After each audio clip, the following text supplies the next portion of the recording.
L'histoire s'ouvre sur deux voitures de police à la poursuite d'un semi-remorque volé rempli de machines à laver.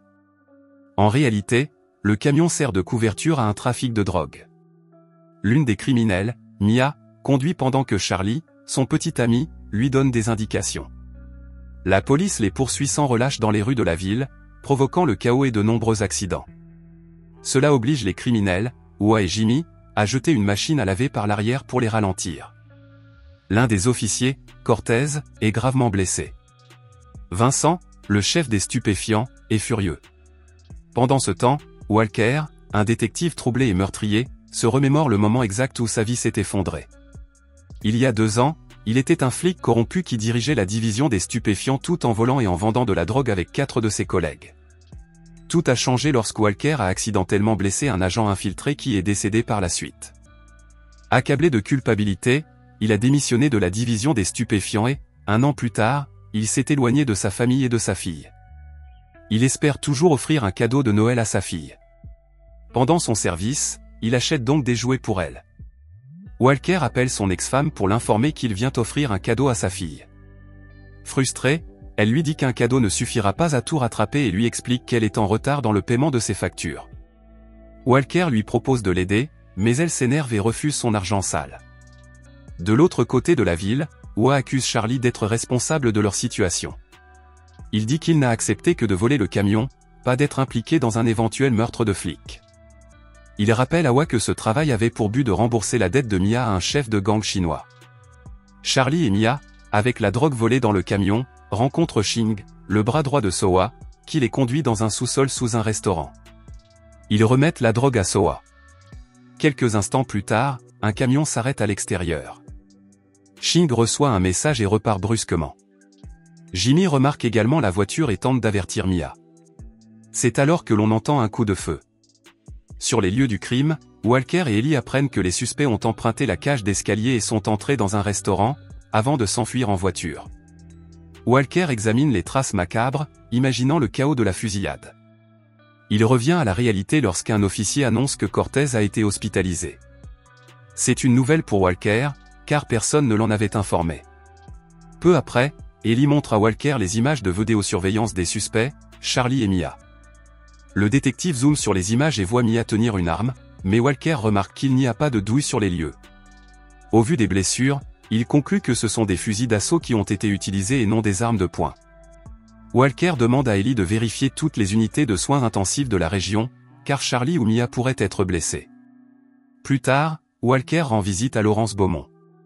Le candidat Marie le remercie d'avoir débarrassé le procureur de son dos, mais Walker lâche une bombe. Son fils arrangé, Charlie, a été filmé par une caméra de surveillance lors d'une transaction de cocaïne qui a mal tourné. Laurence insiste sur le fait que Charlie n'est pas un meurtrier et supplie Walker de l'aider. Walker refuse et se contente de répondre que Charlie a volé à un gang rival, qui s'est vengé. Mais Laurence prévient qu'il peut passer un appel qui enverrait Walker et son ancien gang derrière les barreaux à vie. Après tout, Laurence a aidé à dissimuler un meurtre. Walker accepte à contre-cœur de l'aider, mais à condition que Laurence ne le recontacte plus jamais. Pendant ce temps, Clarisse, la mère de Soa, est arrivée en Amérique après avoir appris la mort de son fils. Xing fait ses adieux à sa sœur, mais celle-ci est loin d'être en deuil. Furieuse et éplorée, elle lui donne un ordre sévère, trouver l'assassin de son fils ou le payer de sa vie. Ailleurs, Mia prend des photos pour son passeport. Son oncle, Raoul, les aide, elle et Charlie, à obtenir une nouvelle identité. Raoul est choqué qu'elle soit entrée dans le radar de Soa et essaie de la convaincre de quitter Charlie, disant que ce serait plus sûr, mais elle refuse. Il lui tend un téléphone en lui disant qu'il l'appellera quand les passeports seront prêts. Au commissariat, Walker s'approche d'Ellie, qui l'informe qu'un masque de hockey a été retrouvé sur les lieux. Ses yeux se posent alors sur une image de Clarisse. Il demande qui elle est. Ellie explique, Clarisse est la mère de Tsui Fong, le chef de la triade qui a été tué. Elle est venue en ville pour ses funérailles. Le capitaine évoque Walker pendant 1 minute, puis le réprimande pour avoir caché le nom de Charlie sur les images de sécurité. Il confie ensuite Ellie à l'inspecteur Richardson en tant que chef d'équipe. Se sentant trahi, Ellie s'en va alors que Walker la poursuit. Il lui demande pourquoi il ne lui fait pas confiance. Il s'excuse, mais pas sincèrement, et lui demande si elle a trouvé quelque chose sur Mia. Après quelques hésitations, Ellie lui révèle que Mia se trouve dans la case de son oncle. Pendant ce temps, des membres de la triade tendent une embuscade à la voiture de Lawrence, tuant toute son équipe de sécurité. Un tueur à gages leur lance un téléphone. Au bout du fil, Clarice parle. Elle jure de se venger de la mort de son fils et kidnappe Lawrence. Walker se dirige vers la casse. Raoul, l'oncle de Mia, le remarque et se précipite à l'intérieur pour cacher les passeports. Mais Walker s'en aperçoit et exige de savoir où se trouve Mia. Raoul insiste sur le fait qu'il ne sait pas et lui dit que Mia est sa nièce et qu'elle est innocente. Walker lui dit que s'il veut que Mia quitte la ville saine et sauve, il a besoin de son aide. Après quelques réticences, Raoul révèle qu'il aurait dû envoyer un message à Mia lorsqu'il a préparé les passeports pour Charlie et Mia. Walker voit arriver la police et prévient Raoul de ne pas dire un mot de leur conversation. Quelques heures plus tard, dans un train, Mia reçoit un message qu'elle pense être de son oncle, mais qui est en fait de Walker. Walker se rend dans une boîte de nuit bondée. Il finit par apercevoir Mia, qui tente de s'échapper. Il l'en empêche en lui disant qu'il est policier et qu'il travaille pour le père de Charlie. Mia refuse de répondre jusqu'à ce qu'il aperçoive les hommes qui ont tué Soa. Il s'agit de Vincent, Jake et Harold. Vincent s'approche et demande calmement à Walker de lui remettre Mia, affirmant qu'elle est suspecte. Mais avant que quoi que ce soit ne se produise, des membres de la triade, alertés par Wa, font une descente dans le club. Walker se bat contre certains membres du gang et poursuit Mia, la sauvant d'autres agresseurs. Charlie arrive bientôt. Mia descend pour le voir, mais Walker intervient et dit à Charlie qu'ils doivent partir parce que son père le cherche. Charlie l'ignore jusqu'à ce que Walker le menace. Le groupe s'enfuit dans une arrière-salle. Le trio réussit à atteindre une voiture et à s'échapper, mais il continue à tirer. Charlie aperçoit Wa avec le gang des triades. Ils parviennent à peine à échapper à la pluie de balles des malfaiteurs. La police s'agglutine sur les lieux. Dehors, Vincent découvre qu'Harold est mort grâce à Jake. Puis Ellie reçoit un appel de Walker. Il lui dit enfin la vérité. Vincent, Jake et Harold poursuivaient le camion de drogue et sont responsables de la mort de Soa. Ellie dit à Walker que Harold est mort. Walker lui conseille vivement d'aller à l'hôpital. Il pense que Cortez n'est pas impliqué et craint pour la vie de son ami.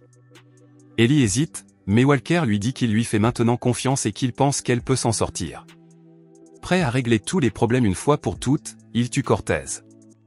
Il prévoit ensuite d'éliminer Vincent et son gang, car il ne veut pas que sa sœur découvre qu'il a joué un rôle dans la mort de Soa. Lorsqu'il arrive, Shing a déjà tué Cortez et pris Angela en otage. Ellie arrive juste à temps pour voir Shing lui tirer dessus. Furieuse, Ellie ouvre le feu. Une fusillade tendue s'ensuit, mais elle parvient finalement à le blesser et à le menotter.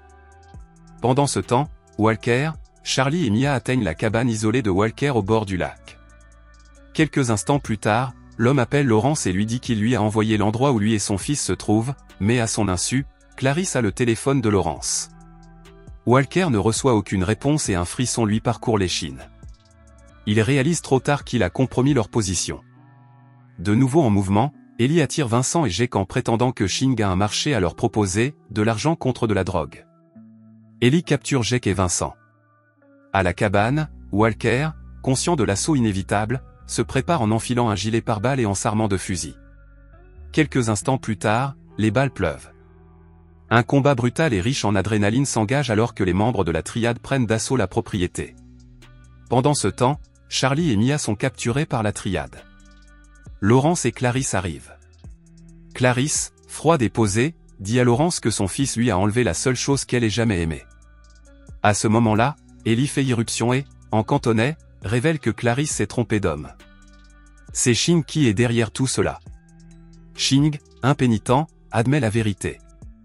Après la mort de son frère aîné, il était censé prendre la relève, mais Clarice a désigné son fils comme héritier. L'envie et le ressentiment l'ont conduit à trahir tout le monde. Soudain, Jake s'empare de l'arme d'Ellie et la pointe sur Charlie. Lawrence s'interpose et prend la balle, se sacrifiant pour sauver son fils. Walker, qui a repris conscience, s'empare d'un fusil et ouvre le feu, déclenchant une nouvelle fusillade chaotique. Dans le chaos, Shing tire sur sa propre sœur, Clarice, et est ensuite abattu par Vincent. Alors que Lawrence agonise, il dit à Charlie d'être fier de lui. Jake tente de tuer Ellie, mais Charlie intervient et le tue, vengeant ainsi son père. Vincent, maintenant en possession de la drogue, tente de s'enfuir en train, mais Walker le suit et lui tire dessus, l'empêchant de s'échapper. Vincent ricane. Vincent tire, mais Walker est plus rapide. Il le tue et met fin à tout. Finalement, Mia et Charlie, munis de leur nouveau passeport, partent en camionnette, commençant une nouvelle vie loin du carnage, tandis que Walker se transforme en Ellie.